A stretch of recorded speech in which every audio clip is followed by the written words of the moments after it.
2 minutes to look at that. Let's see what you think. Okay, let's go ahead and talk about these.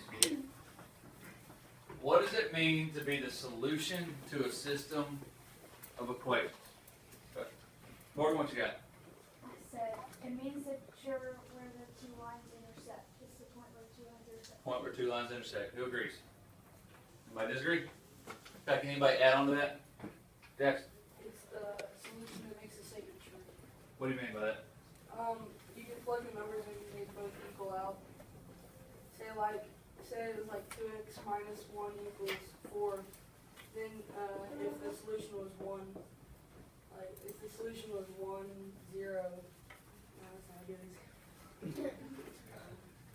What if we said 2x minus 1 equals y? What would be it? You're talking about a solution that's determined by the x and y, right? Okay, so what would that be? What's an example of one?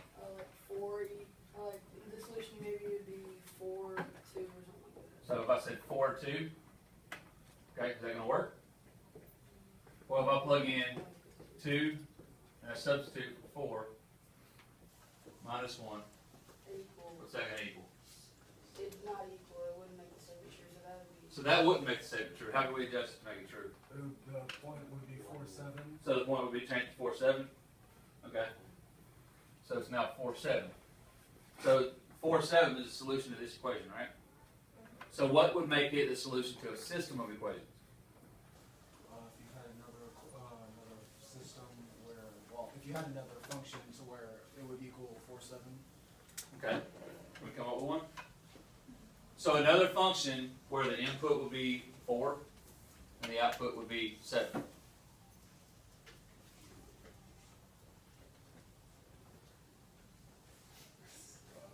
Give me one. What do you think? I guess you can do like y equals X plus 3. X plus 3. So we said y equals x plus 3 if I substitute 4 in place of x. Add 3 to it. That equals 7. So that's true for both equations, right? Okay, so that's what the solution to a system is. It's the x and y value, right, the x and y value, the coordinate, that I've plugged into the system. So the system consists of these two functions. That would make it true, right? It's true for both equations. So what would that look like on the graph? Morgan kind of described that when she started off, right? And what did she say? Who remembers what she talked about? Daniel? The point of intersection, right? Why does that make sense with kind of what Jackson and Andrew said here? They go hand in hand. Because that's where the two lines meet, and that's where they're both equal. So, could we say that there's a point, there's a coordinate on the line of each graph at the same place? So that would make both, that would be true for both of these equations, right? So if we looked at this line, it'd have a y-intercept of -1 and a slope of 2. Alright, so our slope would be 2, and the y-intercept would be -1. This one would have a slope of what? 1. With a y-intercept of? Okay. What we know about this, what makes this a solution, is that if I graph these two lines, the point 4, 7 is going to be a point on both of their lines, right? And it's going to be actually where they intersect. Does that make sense? Okay. So what we're doing today is working on an activity sheet from a company called Laying the Foundation. The activity sheet you have in front of you is called Solving Systems of Linear Equations. Okay. If I can get the autofocus to work, that'd be fantastic. Okay. So you got two sheets. The first one, there it is.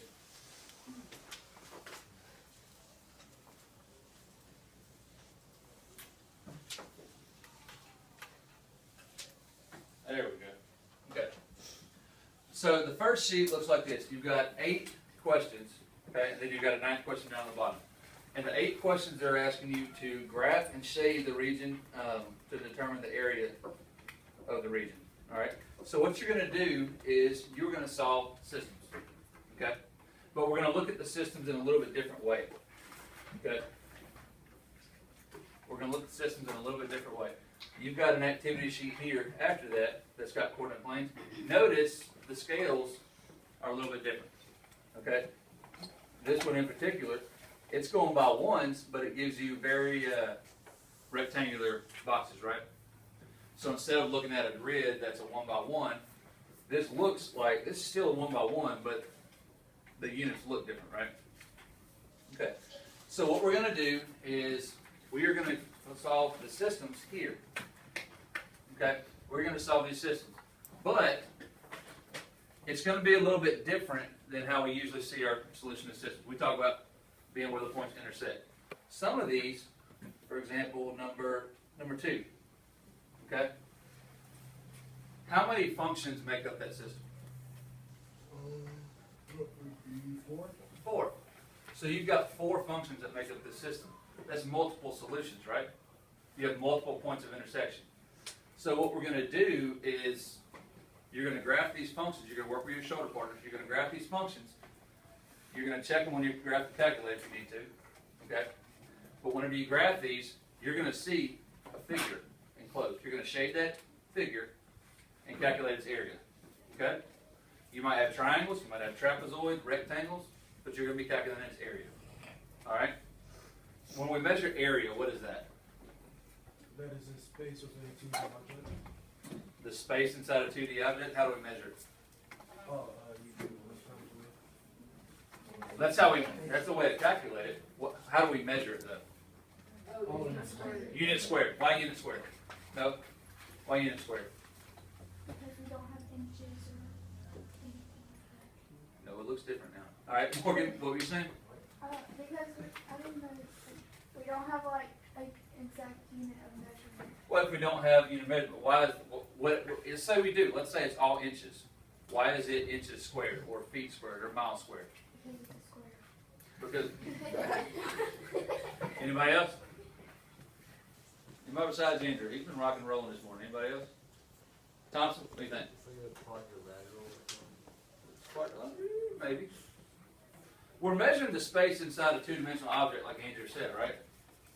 But we have to have a way that we measure it. Remember, anytime that we're measuring objects, we have different methods. For instance, when we do volume, we're looking at 3D figures, correct? So volume, let's Scooby-Doo. Volume, this is a what? Cubic what? Cubic foot. What is this?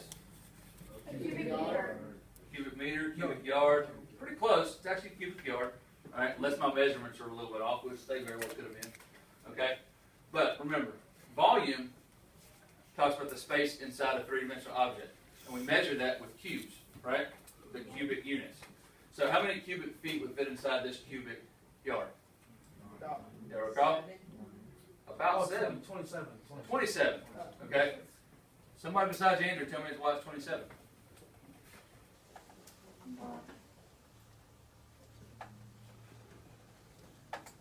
Daniel? There's 9 on the bottom and there's 3 layers single fundamental. Okay, so there's 9 on the bottom and there's 3 layers. So what if we said instead of the bottom we put it on the front? Can I go 3 across and 3 up? So that's 9, right? And then Daniel said it perfectly. You have layers. Okay? So you have a side of 9 and you have it 3 layers deep. So that's what volume is, correct? Okay, so if volume is area and layers, then area very simply can be stated to be the square units that take up an object. All right, the number of square units that will fill up a two-dimensional space. Does that make sense? Okay, so making sure we have that concept. I know that we understand how to calculate the area, but making sure we have that concept down is big. Okay, what's the easiest example to look at area, to understand area? You're standing on it right now. The floor, okay? You've got an example of area right here. If you want to know what 2 square feet looks like, look down, find 2 floor tiles. You want to know what 24 square feet looks like? Find a 6x4 grid down here and look at it. Okay? Any questions on that? Any at all? Okay. So what I want you to do is working with your shoulder partners, okay? Working with your shoulder partners, I want you to go 1 through 9. I want you to graph the systems. Okay? Graph the systems. I want you to shade in the area. Okay? I want you to shade in the area and then calculate that area. If you need to, preferably with your shoulder partners though. Okay? Check your rapid calculator as needed. Y'all go ahead and get started.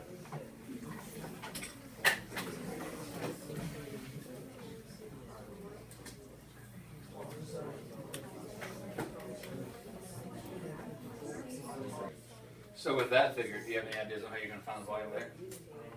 Shade it in so you can see it better. You might show you a better picture of it.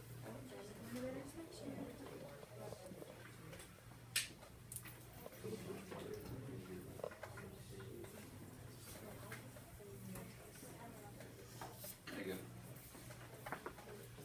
Guys, the whole idea with shading these in is to make that picture pop off the page so you can see what shape you're dealing with. Okay?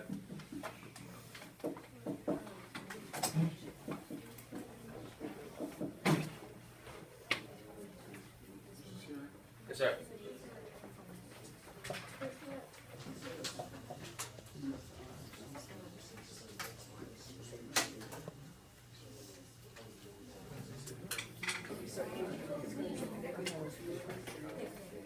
Everybody look at me real quick. On number 6, okay? Number 6 gives you this function here, right? Can you graph that function in its current form? Okay. Only if you were to do an input-output table or a function table, right? Okay, so what do we need to do in order to be able to graph this function? Use distributed property. Okay? So we distribute this, we use distributed property to get it in what form? Slope-intercept form. Okay? So you use distributed property here to the x and to the -3, and then we combine like terms, right? Okay. All right, I'll continue.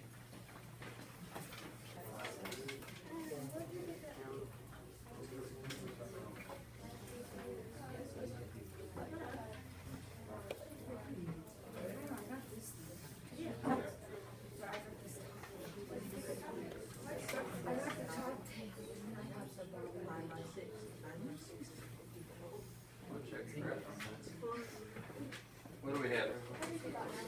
Our equations were x equals 0, such a y axis. I'm sorry, 5. I was looking at the wrong one. Okay, good.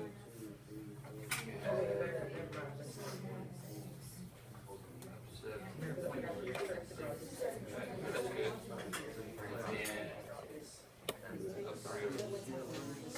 So it's this triangle here.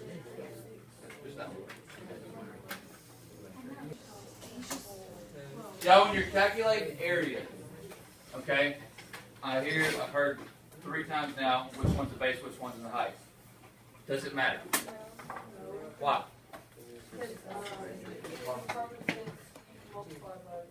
Commutative property says it doesn't matter what order we multiply those 2 numbers in. Okay? We're multiplying those 2 numbers and cutting them in half to find the area of the triangle, right? So it doesn't matter which one you label as the base and which one's the height. Okay?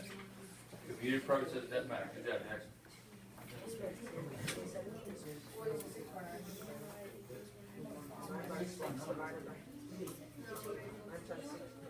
Hey, it's 6 right now.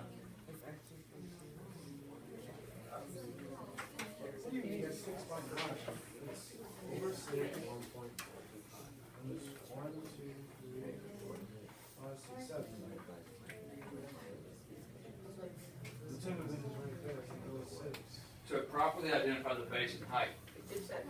Hey, to identify the base and height, don't they have to form a right angle? We have the base, and the height forms a right angle from the top of the figure to the bottom, right? You on that one? You might want to think about making it a lot easier, meaning cut it instead of 1 triangle, think of it in 2, maybe 3 triangles. Okay, you can do that. That's one way of doing it. Just because the tips at 9,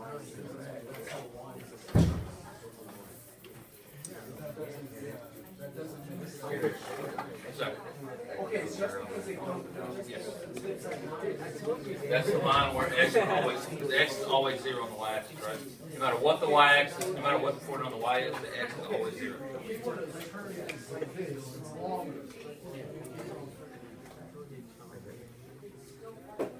I'm telling you right now, just because it goes up 9 doesn't mean it's 9 units long, because it's going diagonally. If I lay on my bed this way, okay, look. If I lay on my bed, if I'm 6 feet, let's just for example, my bed is 5 feet long, I'm gonna be hanging off 5 feet. But if I lay on my bed diagonally, I'm going to be able to fit on my bed better. I might not be hanging off my bed. I probably still am going to be on my bed. No, it wouldn't, Jess. It's not hypotenuse of a triangle. Does anybody recall how to find the hypotenuse of a right triangle? We didn't spend much time on this last year, so I'm not surprised if you don't, but does anybody remember?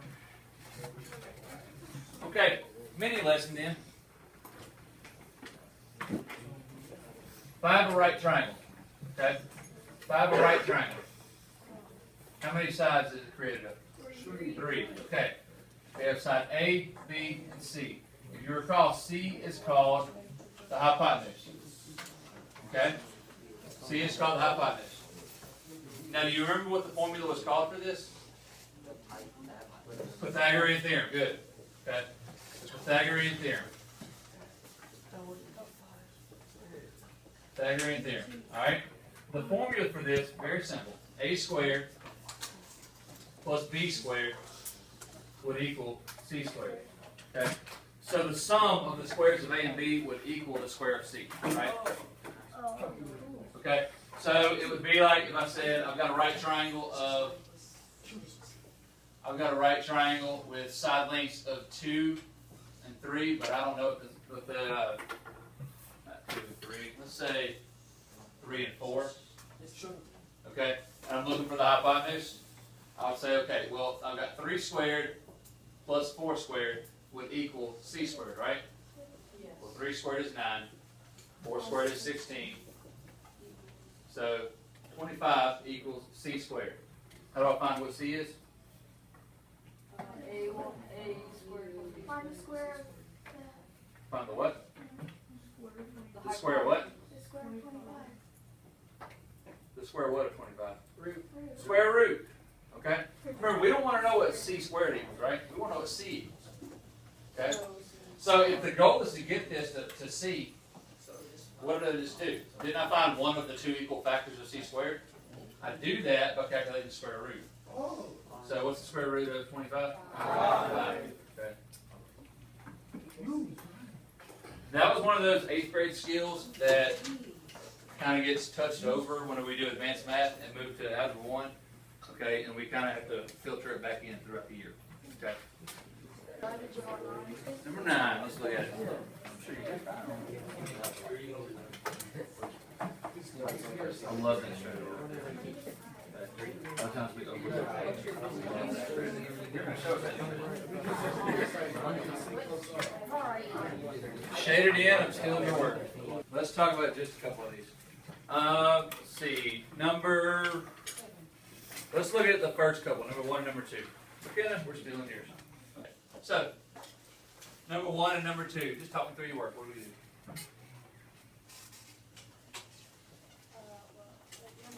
Number 1 and number 2. Actually, we talked about number 1 together, didn't we? Yeah. Okay. So just talk me through number 2. What did you do here? Your functions there was line y equals 0, right? Where was that?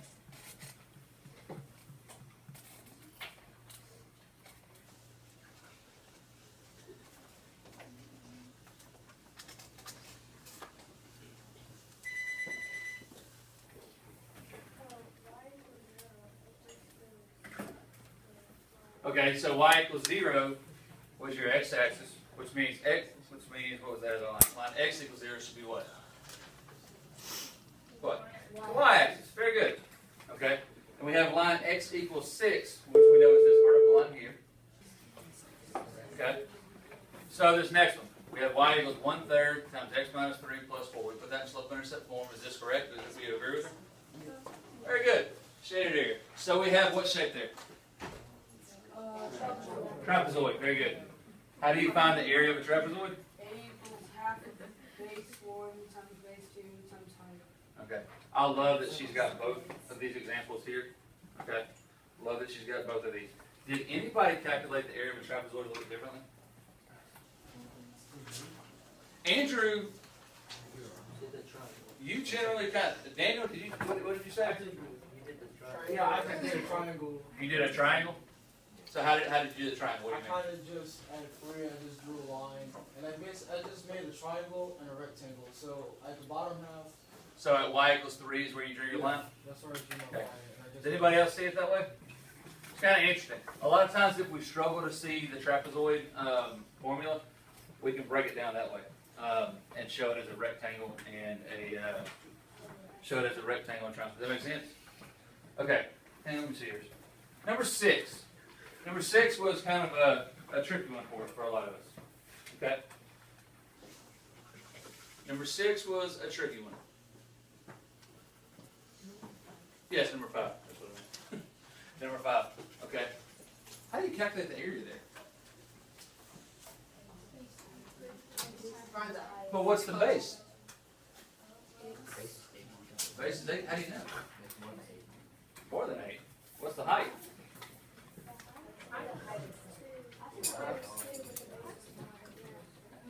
One way that I've seen some people doing this, you're having to estimate the length of this. Okay. Now, remember the reason you are doing that is because we're not as well versed in Pythagorean theorem yet. Okay. But what you could have done to calculate this length here would be to think of this as a right triangle, correct? Found that hypotenuse, wouldn't that give us this length here? well, couldn't you have done it with the 2 shorter sides, because wouldn't that be the one you would do? Normally you would use You the 2 could. shorter sides. You could. Okay. What can be your strategy that you can always go back to if you cannot figure out what the base and height are here, though? Count the squares. Good. Count the squares inside the figure. Okay? If you're struggling with the math, guys, understand the concept of what area is. Understand that the 4 tiles. If I have 9 4 tiles, that's 9 square feet. So, could we look through here and count the pieces of full tiles? Or count the full tiles and then the pieces of the smaller ones? Good, couldn't we? Okay, so that's one way of going about it. Alright? Who's got a good strategy on number 6? For number 5, or do we make Number 6. I was waiting on the volunteer, but I'm going to steal Ethan's. Okay? I'm going to steal Ethan's here. Now,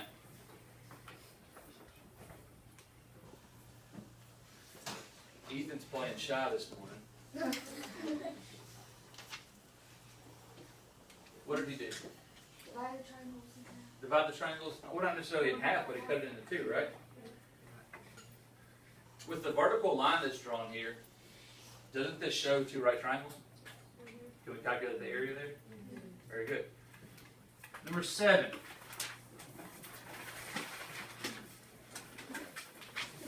Number 7. 7 was actually a very straightforward triangle. So let's look at number 8. Okay? Morgan wants number 8? Go here. Okay? Let's look at Morgan's work on number 8.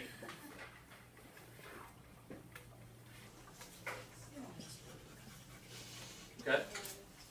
Morgan, how did you know to draw this line right here? Because it says 0 is less than or equal to x is less than or equal to 5. So everything is either equal to 5 or less. So we drew the line on y. Okay. So it said area enclosed by the graph that's enclosed by y equals 0. Then we have the function of, what is it? Negative 2/3 x plus 9, but enclosed between 0 and 5, right? So we shape that area in. Okay? So again, we found the area of the parallelogram, the trapezoid, which was what? And this one, she got 37.5 units squared. Do we agree with that? Anybody disagree with it? That's for 7. That was 7? Well, okay, what did you get for 8 then? No, that's for 8. That is. So did they have the same area on 7 and 8? Yeah. Well, recall this one is what? 12 by 6? Okay, what's 12 times 6? 12 times 6? 72. Cut it in half. 36. All right. Ah, it's 6.25 and 6. Okay. You got to pay attention to the little details there. It looks like it's 6, but we got 6 1/4. Why do you disagree? Because, like at 12, it doesn't go all the way down. So you can like kind of move it down. So you're saying it's not exactly on 12 then? Yeah. Okay. So you can move it down and it'll be exactly 6 and 12. Okay. So what Noah's saying is this isn't exactly 12 either. If this isn't exactly 6 and this isn't exactly 12, he's saying you translate and shift it down to where it would be exactly 6 and 12. What do you think about that? You agree with that? Okay. So we should have 36 here, right? Now, if this is 36 units squared and this is 37.5 units squared, look at those two shaded areas. Do they look to be about the same? Okay. They're about the same size, all right? They don't. Your eyes can play tricks on you though when you start shading these things, but when you actually start counting squares, you'll see it actually works together pretty well. It's very neat. Okay. When we do the extension activity, we show the revolutions with this. The way we're going to do that is we're going to reflect it over the y-axis, and then we're going to connect the outside points to where it's like I'm spinning a revolution. So what three-dimensional figure would a trapezoid like this make? Not trapezoid. If I transform that to a three-dimensional figure, a cone, all right? Because if we're doing revolutions, we know it's going to be something cone, cylindrical, of that nature, right? But if we recall, this was a rectangle with a triangle on top of it, right? Okay, so what shape would that make whenever you revolve it around an axis? A cone. So you'd have a cylinder with a cone sitting on top of it. Okay, does that make sense? It's a very good extension activity we're going to get to. What if I had this trapezoid here? Or sorry, this one up here on number 2. How would that one look? Like a house? Not quite. I'm talking about if I do a revolution around the y-axis with it. A cylinder with a cone cut out of it. Okay? Cylinder with a cone cut out of it. So that's going to be the extension to this. We're going to do that next week. Okay? Very good activity there. All right, and last one I want to look at, Vance. I told you I'm stealing yours on number, is that number 9, right? Yeah. Okay, Vance did this one.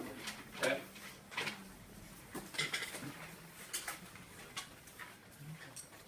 You can't see it very well here, but what Vance has is a line drawn right there. Now, that gives him 2 triangles to find the calculate the area with, right? How do we do that? Or how did he come up with that? How do you come up with that? It's where they intersect, so it's the solution, right? So that's actually the solution to this. So our solutions, instead of forming our solution to the system, instead of forming actual coordinate answers, what are they forming here? Throughout this whole activity, what are the solutions to the systems creating for us? The vertices, okay? So think of how we can use systems of equations in different ways. You know, we've always talked about them in terms of the x and y coordinate that make both equations true, right? So both functions are true because this is the x, this is the y, right? All right. Would you have ever thought to use systems of equations to create a vertex? It's just a different way of looking at it, right? So we're showing different applications with that. All right. Are there any questions at all about this? Okay. Very good job. Good job, Vance. I like that thinking outside the box on that one. Okay. What I want y'all to think about, the whole goal of this activity, one, we were practicing graphing systems.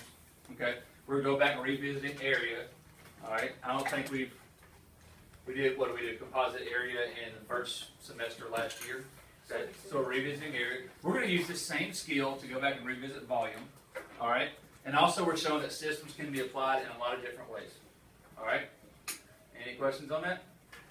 Anything you want to add on the activity? We good? Perfect. All right, y'all make sure your name's on it and pass those in.